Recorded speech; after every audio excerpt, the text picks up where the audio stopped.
Hello, my name is Brian Hicks, and today I am going to be talking about a notable queen or woman in history, and I have chosen Lady Jane Grey.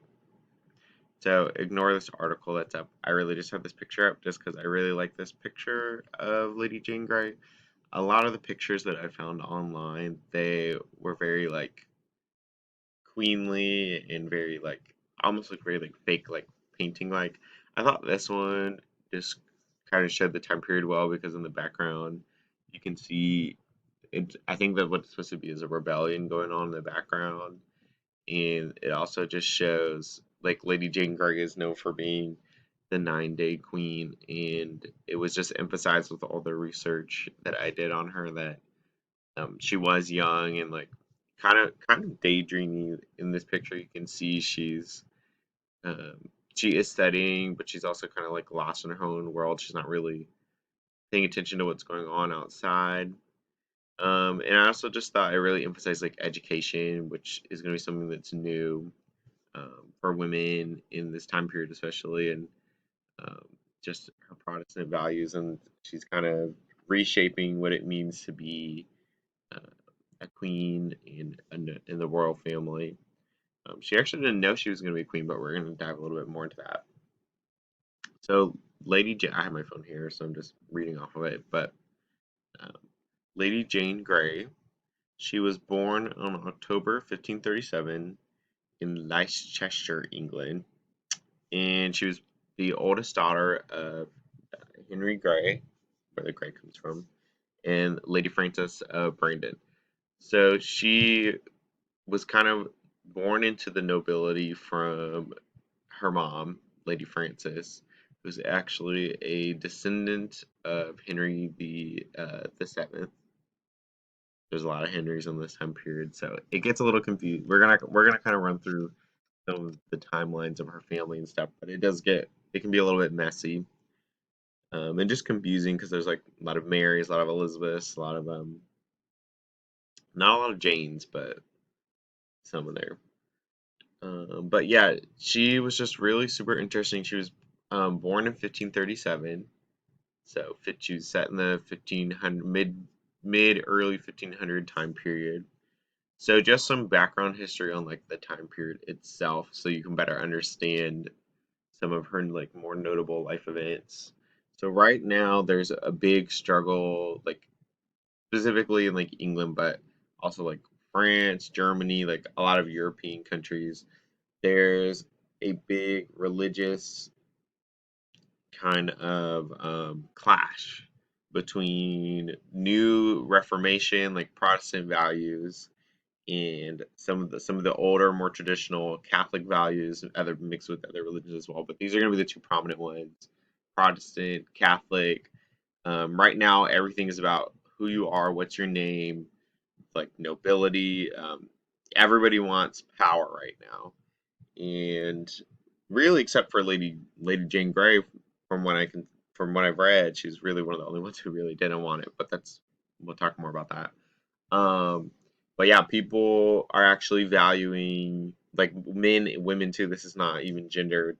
They're actually valuing this power more than family structure or family ties. There's a lot of family conflict. There's treason. The word treason is thrown around.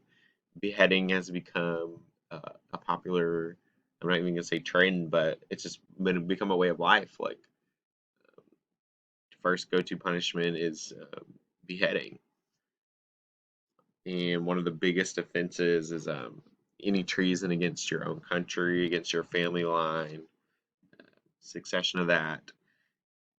I will say there is a big a want for like males to be born into families, just because they technically through succession of like to the throne, they're the ones that will inherit. So women that like girls that are born into families that are of nobility, like or notoriety, and that like have the potential to rise to these positions, is through marriage. So that's another big thing is men can become kings through a marriage if there's not another heir. There's just a lot of it's almost like like modern day in America with like the succession to the presidency of the throne. There's just a lot of people who are in place, and really they just right now, especially in this time period, England is just going through them very, very quickly. Lady Jane Grey herself was really only in power for 1 year, like less than, I mean, she was in power for 9 days, but it was in a timeline on the blip, it was like that. But she's still, yeah, called a queen and remembered as such. And she grew up in the community and was around that type of people. Okay, so I'm gonna just kind of go into her childhood a little bit more. So, like I said, her father's Henry Grey, and he is the Duke of Suffolk. So basically, his job is basically to give advice to the king, um, who originally before this, um, believe was Henry the Seventh. Oh no, it was Henry the Eighth. She is the great granddaughter of Henry the Seventh through her mom, Lady Frances. So that's where their ties kind of often people would give their family members those positions in order to keep them. But yeah, so yeah, another notable family member was her great grandfather, great great grandfather, Henry the Seventh. Um, and she, because of this position and this privilege, she was given a lot of opportunities that a lot of women, I guess, were not given in this time period. And she was given the opportunity to learn languages, so she knew Greek, Italian. She was proficient enough in French, Hebrew, Italian. Basically, education and like being traveled and culture was being there was a lot more emphasis. This is a lot more important. When she was 9 years old, so this was also another popular thing. She was sent to the home of Queen Catherine Parr, and this was especially notable for girls in this time period who were from this privilege and like from these noble lines, to be sent off to be educated. This was like kind of a newer, along again with like the Reformation, like newer things that was happening. However, Catherine Parr did die in 1948, and when she died, her husband Thomas Seymour, aka Lord Seymour of Sedley, aren't you glad that's not your title? He became the ward of her, so he kind of had, I guess, legal guardianship of her. And at this time, she's still a teenager, so she's May 13, 14. Um, Thomas Seymour, he eventually is planning to marry her to his nephew, King, her cousin King Edward the Sixth. However, again, treason. So this is you're just gonna hear this a lot. Seymour was beheaded in 1549 for treason, and then Jane had to return back to her studies, back to her regular way of life. So Jane's just kind of getting jerked around. I kind of feel bad for her. She's kind of getting jerked around. In October 51, her father, Henry, he is appointed to Duke of Suffolk. And I also think it's important to note her father kind of seems, from what I'm reading, kind of like not the most reliable person, which also may be a reason why she's not necessarily living with him. But he also does seem like he is a social climber, to the point where he really wants positions and he's power hungry. That's important to note, just for the future. So this just meant that Mary was again around all these courts, around royal people. She was recognized. She knew them. She was welcome in the circles. In May 21st, 1553, on Dudley, who was the Duke of Northumberland, so that will be important to memorize too, he exercised his powers by joining Suffolk, who the Duke of Suffolk is Henry, Jane's father, and he marries Lady Jane to Lord Guilford Dudley. So I'm assuming that's his son because he's the Lord, so he's in succession. So now this means that Northumberland and Hicks are joined together, so they will now like share their property, share their rights, share their. There'll be a lot more privileges going back and forth. And Jane probably had no say in this. She just happened to be part of the deal. So that's another thing to note is these are arranged type of marriages.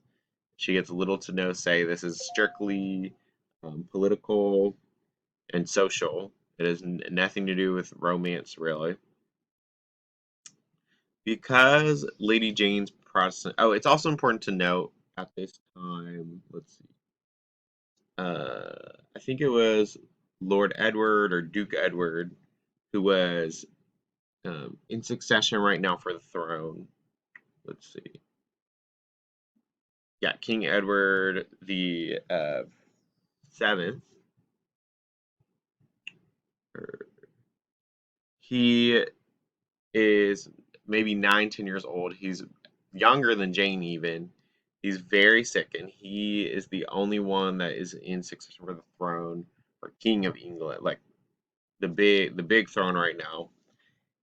He also has two stepsisters, Mary Tudor, who's very well known name, and Elizabeth. These are both, I believe, stepsisters or half sisters.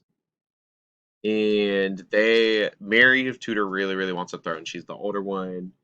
Um, but the father, the Duke of Northumberland, is really trying to convince this very sick young, um, I guess he'd be Prince Edward, um, to have someone in succession that is actually directly related to the family as opposed to his step.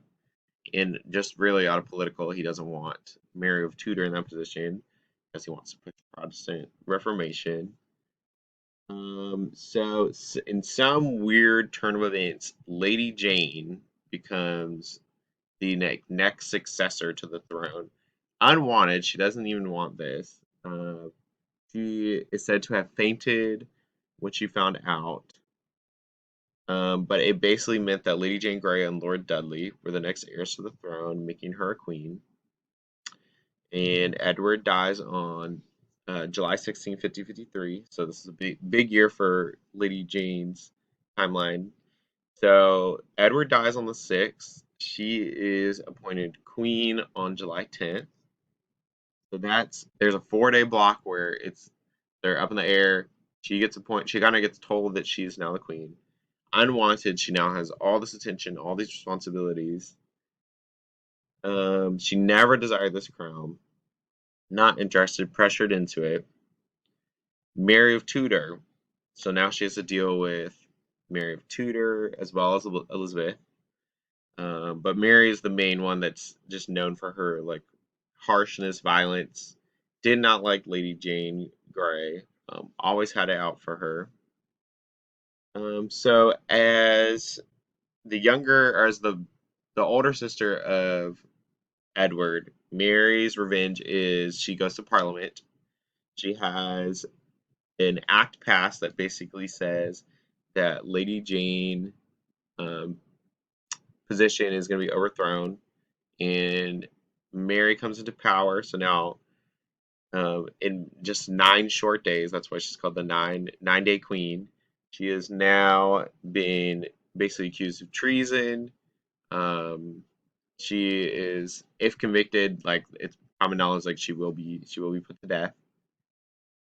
At the start of Mary's reign, both Henry, her dad, and her husband, Dudley, as well as herself, are locked away in a tower in London. But eventually they're given their freedom. However, by November 14th of 1553, both Lady Jane and her husband, they're prosecuted and arraigned for high treason. Mary or not Mary, Lady Jane Grey is said to have pleaded guilty and is sentenced to death, but knowing the ways of the time, she was probably forced to, or this, we don't know how truthful this is. It's just based on what the court documents have released. But considering that Mary of Tudor was in power, I would not be surprised if she was forced to say this. And while the execution was suspended for a little bit, her father was part of a rebellion against